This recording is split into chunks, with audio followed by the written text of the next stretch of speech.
Frères et sœurs bien-aimés, bonjour. Nous sommes aujourd'hui le jeudi 16 avril, le jeudi de Pâques. Et comme vous le constaterez, je vous rejoins ce midi dans un lieu que peut-être un certain nombre d'entre vous ne connaissent pas. Je suis devant une statue de la Sainte Vierge que j'aime beaucoup.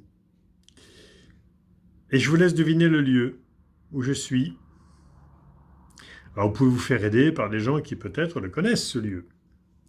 Mais je ne vous en dirai pas plus. Je voulais simplement aujourd'hui vous partager quelques petites réflexions qui me sont venues hier pendant le temps de la distribution du repas aux pauvres à midi. Et vous comprendrez peut-être un peu mieux pourquoi à la fin de ce petit clip du milieu du jour. En effet, je pense que nous vivions sans doute comme des gens pressés, passant d'une activité à une autre, les uns à côté des autres, sans doute un peu beaucoup inquiets et agités. Et puis tout s'est arrêté. Tout s'est arrêté brutalement et personne ne sait vraiment, avec précision, quand le vent reprendra ses tours, comme dit l'Écriture. Alors que faire? Qu'est-ce qu'il nous reste à faire? D'abord, ne pas subir. Ne pas subir. Vous savez peut-être que c'était la devise du maréchal Jean de Lattre de Tassigny, le roi Jean, comme l'appelaient ses hommes. Ne pas subir. Ne pas subir et retrouver le goût des choses simples, la valeur des gestes quotidiens et des paroles qui font le lien social entre nous. Alors vous connaissez déjà ces trois paroles indispensables à la paix de nos communautés, à la paix de nos familles. S'il te plaît, merci et pardon.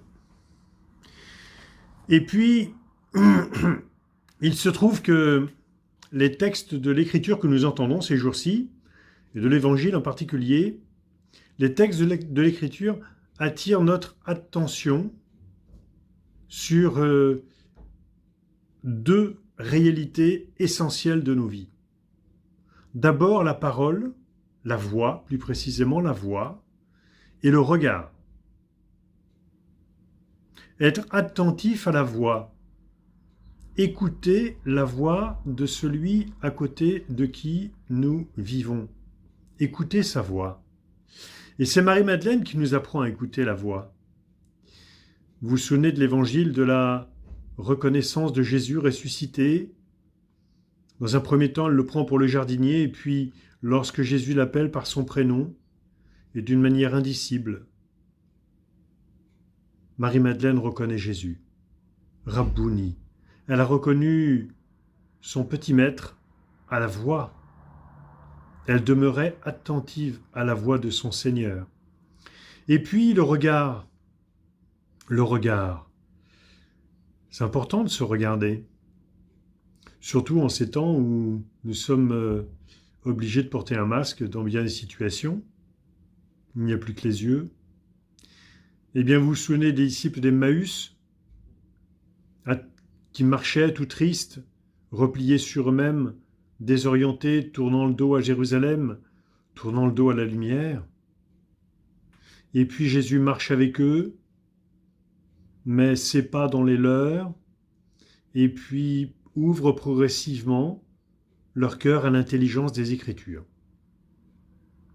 Jusqu'à ce que, regardant Jésus en train de rompre le pain et de le leur donner, ils le reconnaissent. Ils ont fixé leur regard sur Jésus et le geste qu'il accomplissait. Apprendre à s'écouter, apprendre à se regarder. Eh bien, c'est ce à quoi nous invitent les deux personnes que nous allons maintenant découvrir dans le petit clip que je vais vous laisser après ma petite intervention de ce midi. vous essaierez de découvrir quelle est la personne masquée qui vous rappelle que Jésus est vraiment ressuscité et qui vous regarde. Elle ne peut pas vous montrer le bas de son visage, mais elle vous livre son regard. Et puis il y a ce pauvre. Lui n'a pas de masque, mais il a une grande barbe, une grande moustache. Le bas de son visage est donc bien caché, mais il y a son regard aussi.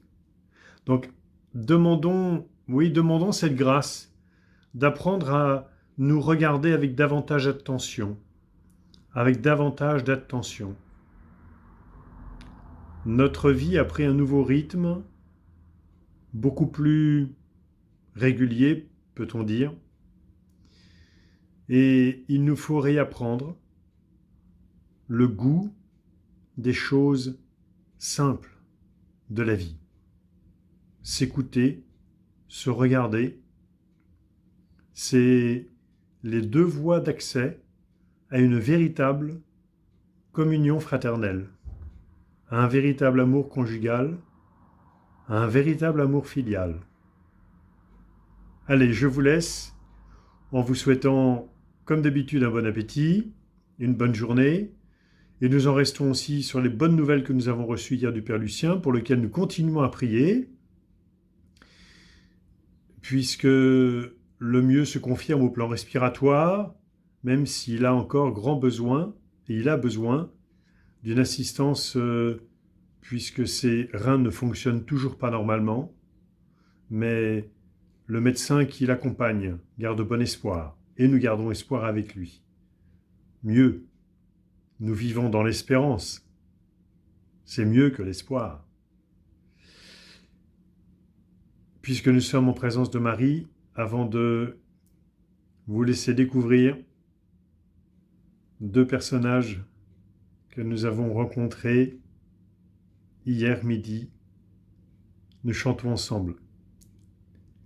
Regina Celi letare, Alleluia, quia quem meruisti portare, Alleluia, resurrexit sicut dixit, Alleluia, ora pro nobis Deum, Alléluia. À bientôt. Bonjour Pierre, bienvenue. Bonjour pour le. Père Philippe. Comment ça va aujourd'hui? Bah ça va, il faut bien, hein, ça va moyennement. Bon, Mais bon, quand je vous vois, ça va bien. bon, tant Ça mieux. Ça me réconforte. En tout cas, on est bien content de On t'en est voir. toujours très bien accueillis à Notre-Dame de la Salette. Absolument. Que je connaissais de nom, mais maintenant je vais connaître un peu mieux. Et il faudra que je visite l'église, Oui, la vieille église. le sanctuaire. Oui, Oui. oui. Bon, Je ne connais pas. merci Pierre. Bah, c'est moi. Tiens, Mathilde, s'il te plaît. Est-ce que tu aurais quelque chose à dire à l'occasion de cette belle semaine de Pâques? Le Seigneur nous donne de vivre tous ces jours dans sa joie et dans sa lumière. Alors, Alléluia, Christ est ressuscité. Amen, alléluia.